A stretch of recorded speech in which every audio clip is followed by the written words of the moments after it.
Happy birthday to you అని అదేనా మంచిది. God bless. దేవుడిని ఆశీర్వదించి రీచ్గా పట్టుకో. అని జోసఫ్ సన్నీ జోసఫ్ ఇద్దరు పట్టుకో. ఓకే. తండ్రి యొక్కయు యొక్కయు పరిశుద్ధాత్మ నామములో ఈ నాటి నుంచి హనీని ఇచ్చిన కుమారుడు దేవుడు సన్నీ గోబ్ గాక. సన్నీ గోబండ్ అక్క అని సన్నీ అన్న చెప్పాడు. పేరు ఆడదు సన్నీ కాదు సన్ను సన్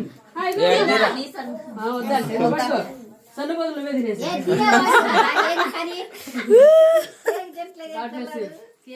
వద్దంటున్నాడు.